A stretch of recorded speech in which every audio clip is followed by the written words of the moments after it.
예배드리기 어렵고 힘드니까 이런 생각이 듭니다. 이스라엘 백성들이 가장 예배드리기 어려웠을 때가 언제였을까?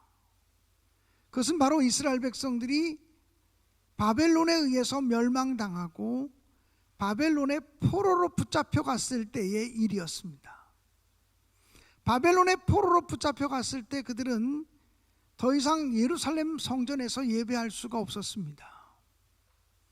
그래서 그들은 70년 동안 하나님께 예배드리는 시간을 사모하면서 자기가 어느 곳에 있든지 자기가 있는 곳에서 예루살렘 쪽을 향하여 창문을 열어놓고 기도했고 또 예배를 드렸습니다. 어쩌면 이스라엘 역사 속에서 가장 간절한 마음으로, 가장 진실한 마음으로, 가장 거룩한 마음으로, 가장 하나님이 받으시기에 합당한 그런 정성을 가지고 예배한 때가 오히려 그때가 아니었을까, 이런 생각을 갖습니다. 모이는 것이 자유롭고 아무 때나 자기가 원하면 나와서 예배 드릴 수 있고 제사할 수 있고 이러는 시기보다 예배 드리고 싶어도, 제사하고 싶어도, 기도하고 싶어도, 하나님의 성전을 찾아 나오고 싶어도 찾아 나올 수 없는 그 시기에, 포로로 붙잡혀간 그 시기에 그들이 자기들이 처한 곳에서, 자기들이 처한 위치에서 예루살렘을 향한 창문을 열고서 하나님을 바라보며 기도할 때, 하나님의 임재를 사모하며 기도하고 예배할 때, 그리고 찬양할 때, 어쩌면 그때가 하나님 보실 때는 가장 올바른 예배를 드리고 있었다고 얘기하는 순간이 아니었을까, 이런 생각을 갖습니다. 그렇다면 어쩌면 지금 영상을 통해서 예배하고 있지만 정말 예배 드리고 싶어, 하나님의 성전에 나가서 예배 드리고 싶고 기도하고 싶어, 이런 마음을 품고서 이 예배의 자리에 참여하는 사람이라면 이 현장에 나와서 예배 드리는 것보다 어쩌면 더 하나님께서 나는 지금 너희들의 예배를 기뻐 받고 있다, 너희들의 예배를 기뻐 흠양하고 있다고 그렇게 말씀해 주시지 않을까, 이런 생각을 하였습니다. 저는 인생을 살다가 내 뜻대로 뭐가 되지 아니하고 우리 생각대로 뭐가 되지 아니하고 인생에 고난이 찾아오고 환난이 겹치고 역경이 찾아오고 이럴 때마다 제 마음속에 떠오르는 인물이 있습니다. 그 인물은 바로 구약 성경 속에 기록되어져 있는 믿음의 족장 요셉이라고 하는 사람입니다. 제가 한 30여 년 동안 설교했던 설교 제목들을 쫙 제가 지난 주간에 리스트업을 해보니까 요셉에 대한 설교를 제일 많이 했더라고요. 저는 아무튼 제 인생 속에서 생각지도 않았던 고난, 뜻하지도 않았던 역경, 내가 의도하지 않았던 여러 가지 환난이나 장애물이나 문제들이 생겨질 때마다 요셉을 묵상하고 요셉을 설교하는 그런 목사였구나, 그런 생각을 하게 되었습니다. 우리 모두가 너무나 잘 알다시피 요셉이라고 하는 사람은 꿈쟁이 요셉, 꿈꾸는 사람 요셉으로 알려져 있습니다.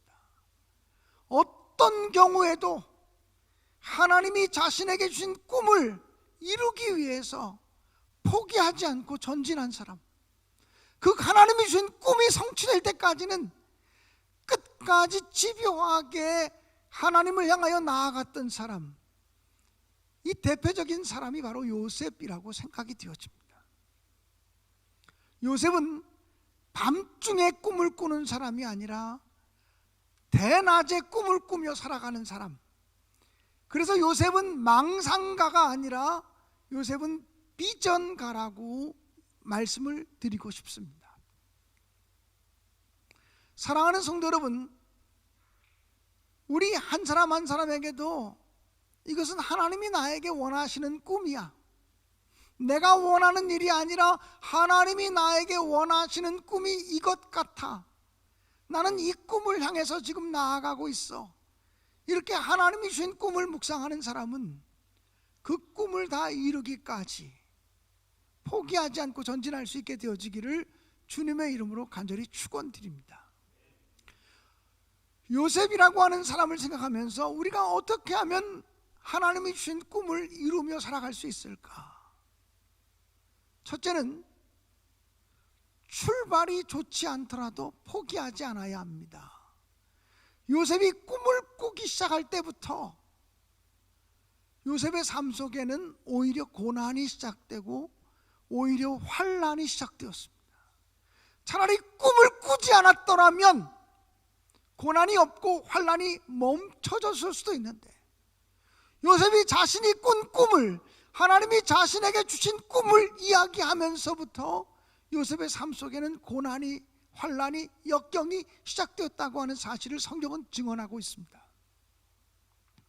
그러나 요셉은 포기하지 않았습니다.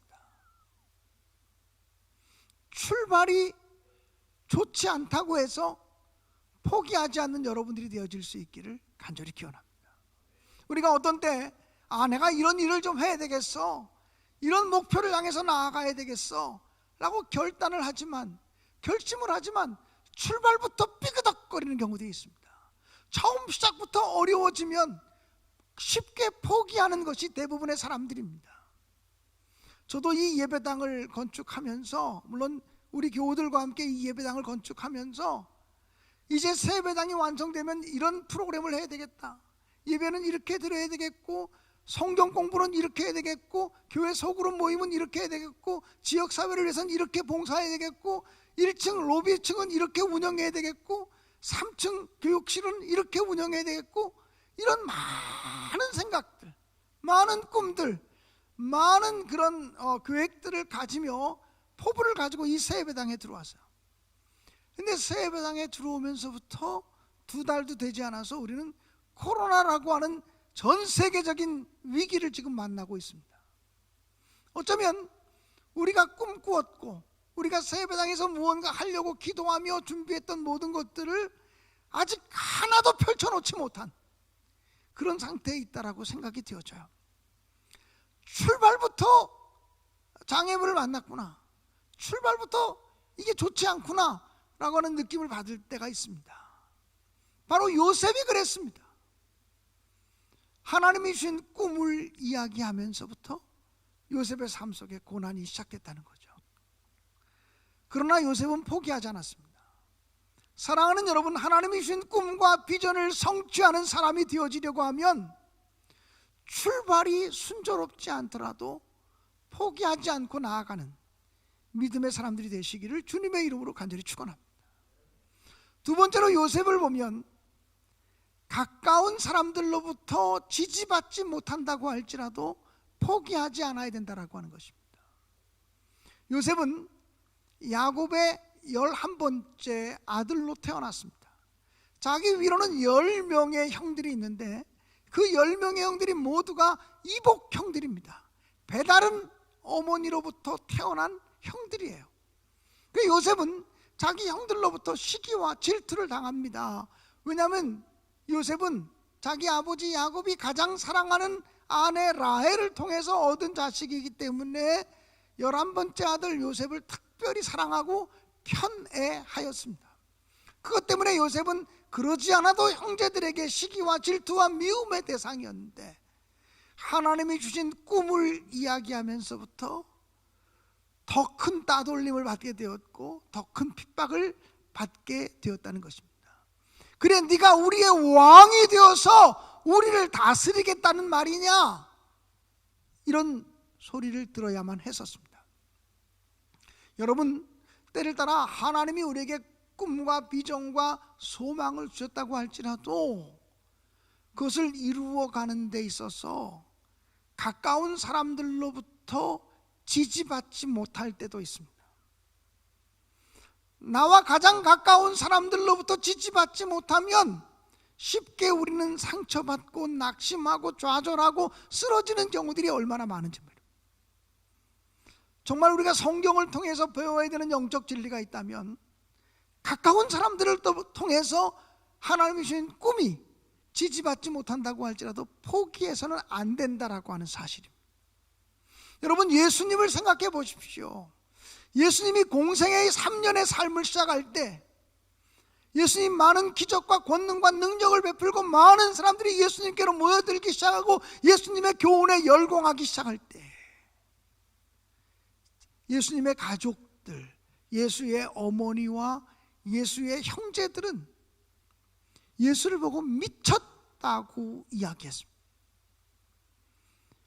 예수님은 자기의 가장 가까운 육신의 가족들로부터도 미쳤다는 소리를 들었습니다.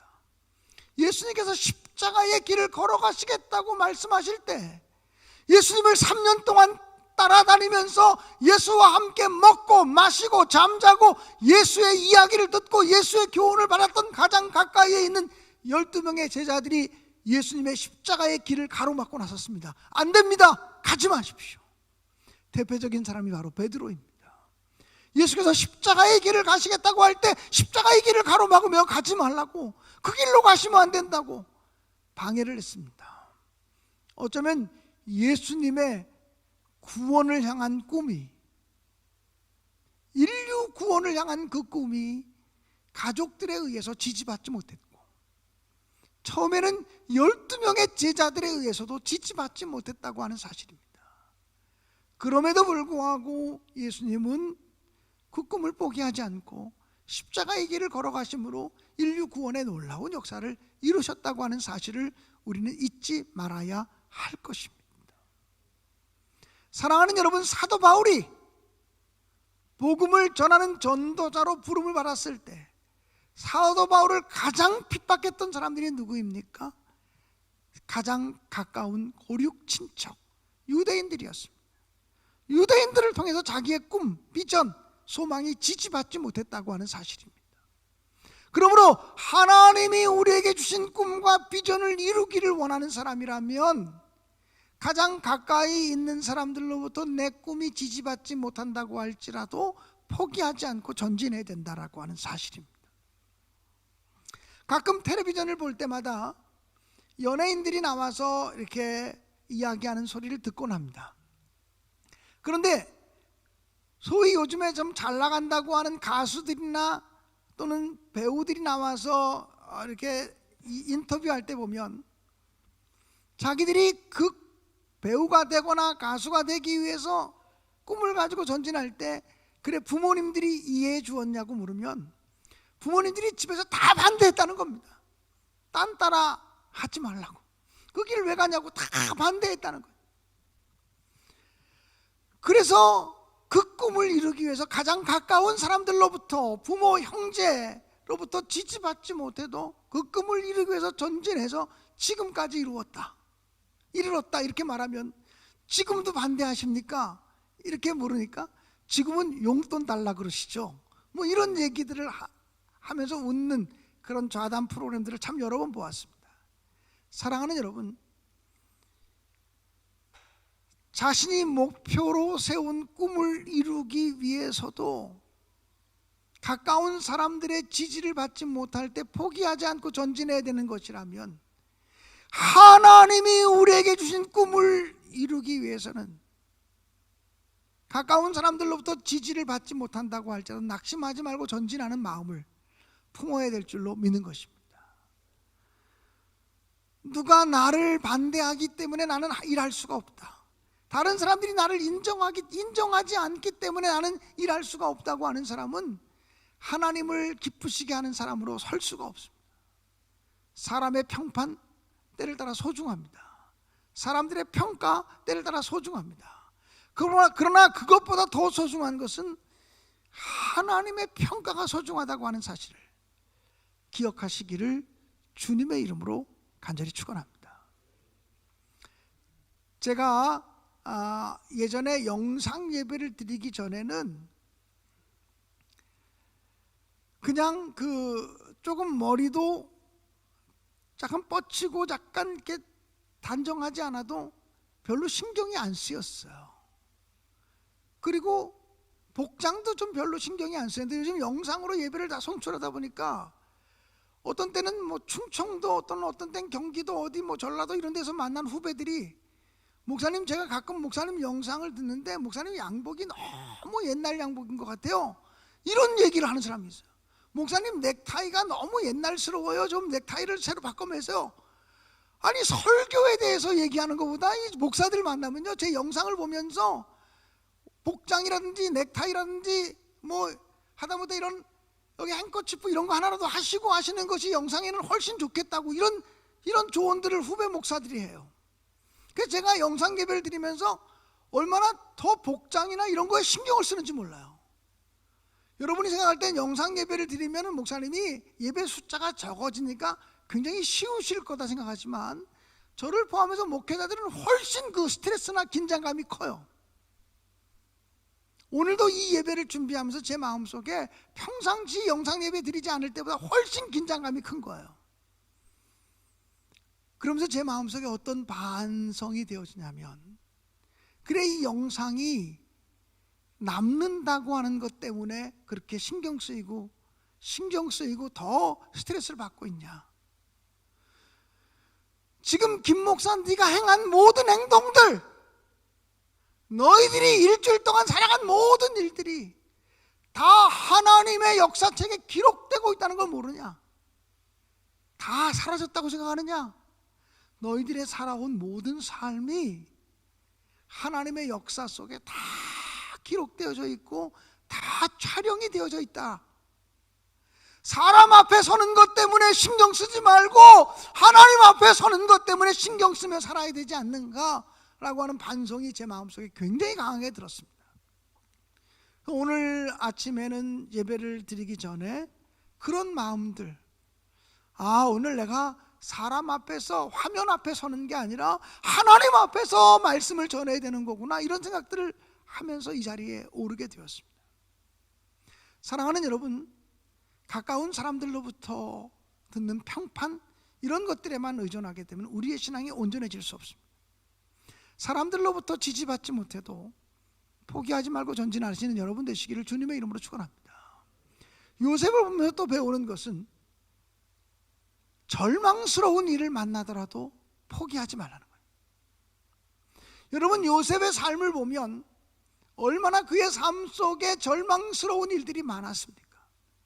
낙심할 만한 일들이 얼마나 많았습니까? 좌절하고 포기할 만한 일들이 얼마나 많았습니까? 그는 형제들에게 미움을 받았습니다. 형제들의 손에 의해서 애굽의 종으로 팔렸습니다. 보디발 장군의 집에서 충성하고 최선을 다했지만 결국 돌아온 것은 누명을 뒤집어 쓰고 옥에 갇히는 것이었습니다.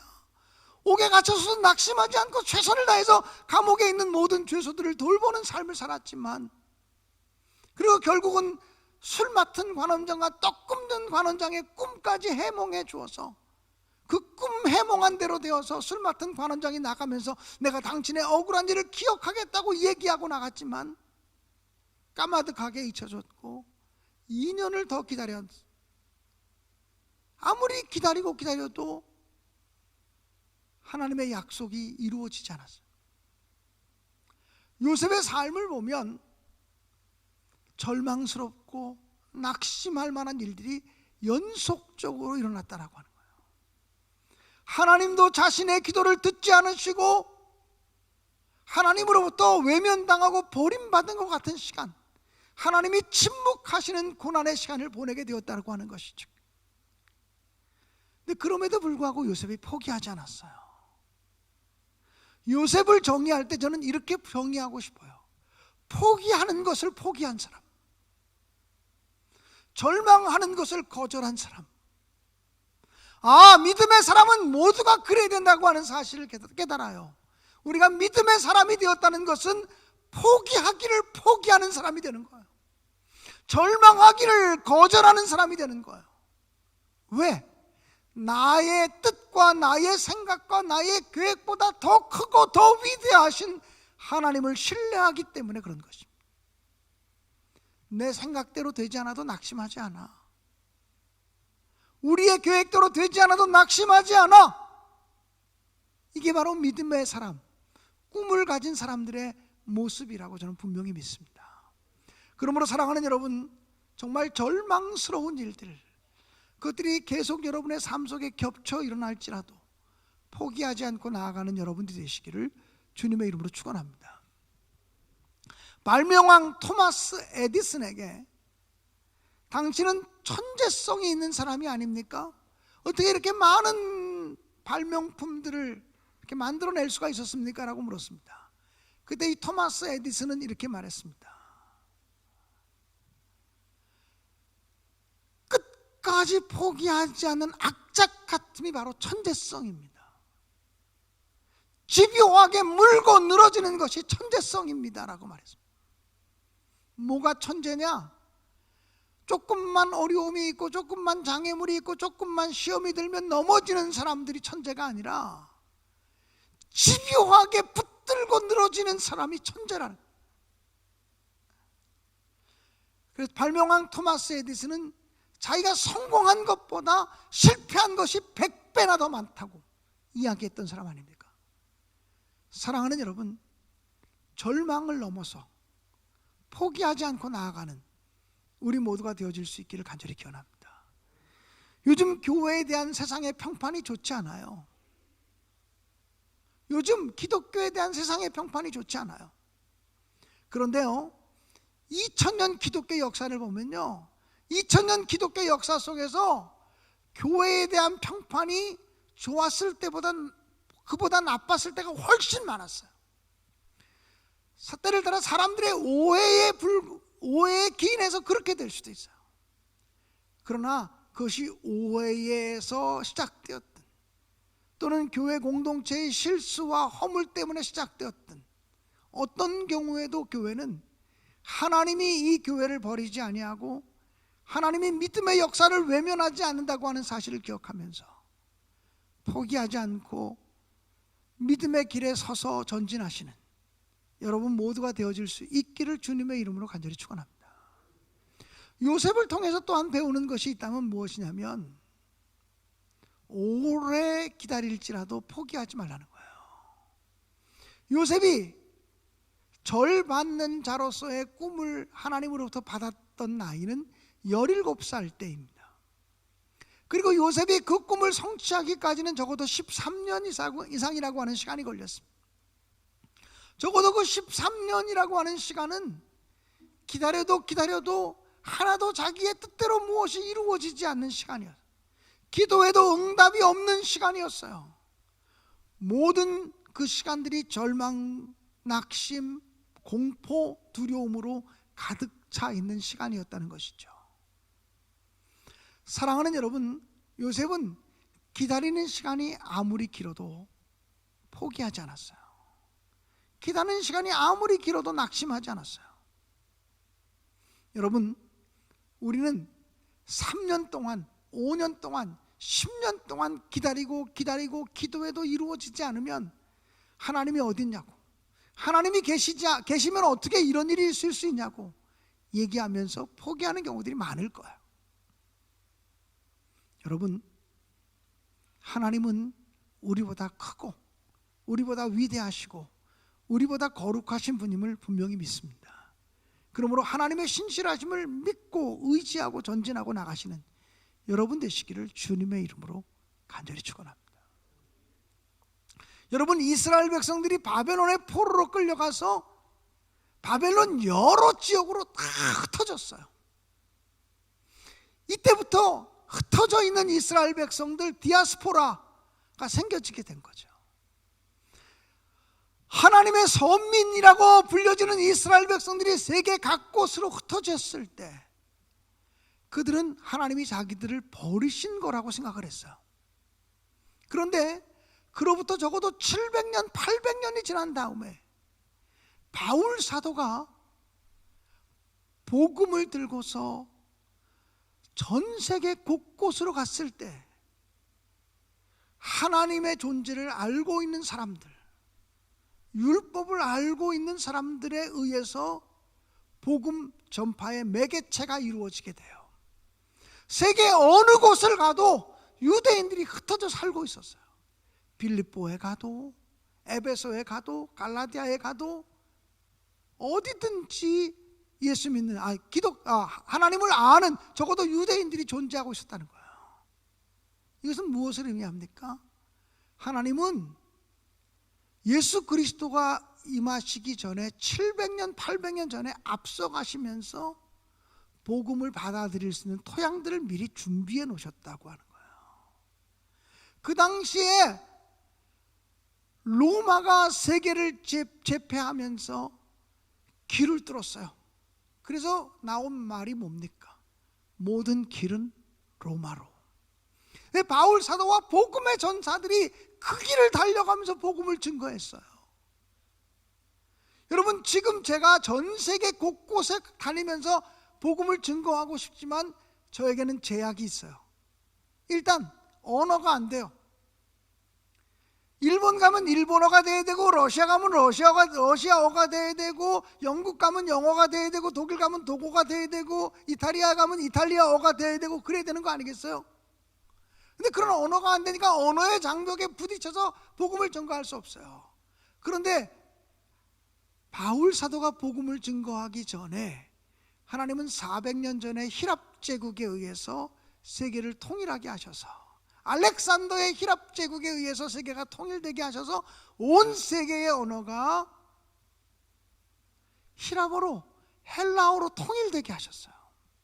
그래서 헬라어를 아는, 헬라 문화권 속에 태어난, 길리기아 다소에서 태어난 헬라 문화권 속에서 헬라어를 배우며 자란 바울 사도를 택하셔서 그저 헬라어를 가지고서 나가기만 하면 전 세계 어느 곳이나 복음을 증거하고 말씀을 전할 수 있게 토양을 준비해 놓으셨다는 거예요. 여러분, 하나님의 역사는 우리보다 700년, 800년을 앞서갈 수도 있고요, 300년, 400년을 앞서갈 수도 있어요. 그때까지는 하나님의 계획이 하나도 드러나지 않아요. 그때까지는 하나님의 뜻이 하나도 드러나지 않아요. 그래서 인간은 절망하고 인간은 낙심해요. 하나님이 계시면 어떻게 이럴 수가 있냐고 낙심하게 돼요. 그러나 하나님의 계획은 300년, 400년이 지난 다음에 이루어지는 경우도 얼마든지 있어요. 그러므로 오래 기다릴지라도 하나님의 약속을 의심하지 않고 인내하고 포기하지 않는 믿음의 사람들이 되어질 수 있기를 주님의 이름으로 간절히 축원합니다.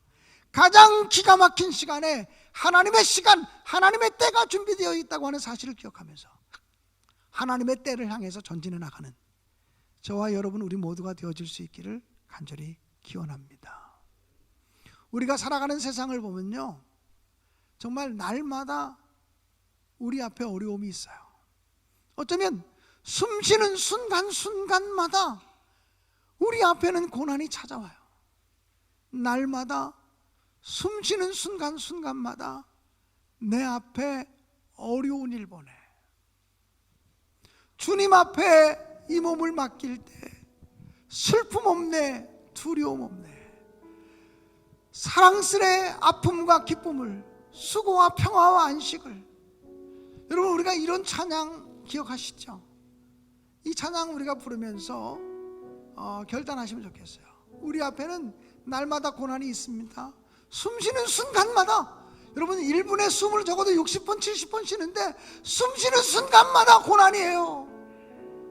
너무나 고난이 찾아올 때는 숨쉬는 것조차도 힘들고 숨쉬는 것조차도 답답하게 느낄 때가 있어요.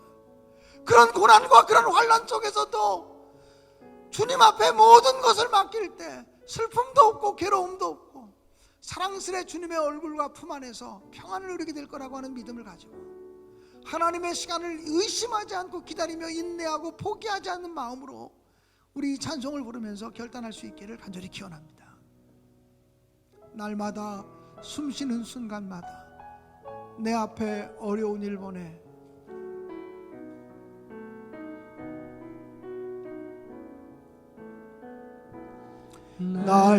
날마다 숨쉬는 순간마다 내 앞에 어려운 일 보내. 주님 앞에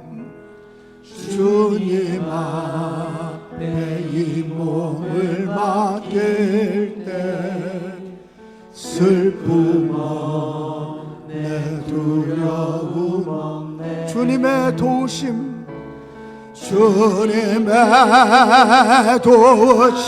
바라보며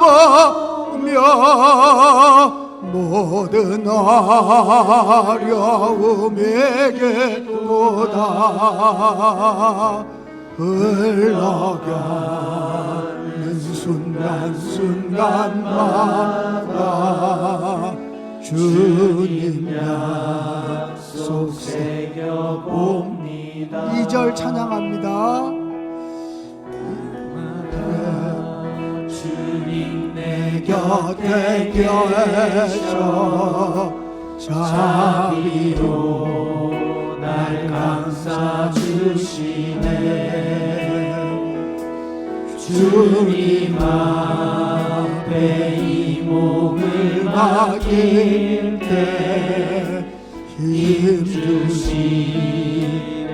위로한 주네.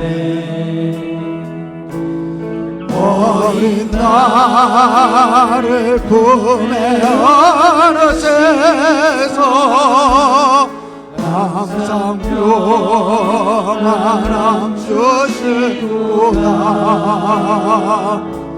내가 살아 숨을 쉬는 동안 살피신다. 살리시다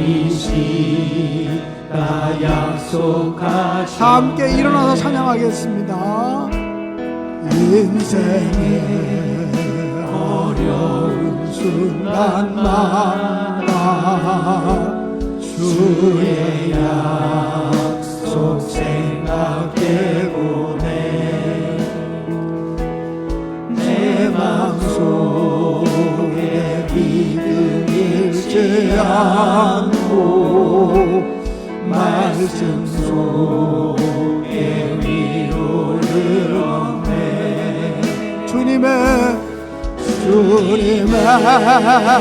도심 바라보며 모든 어려움에게보다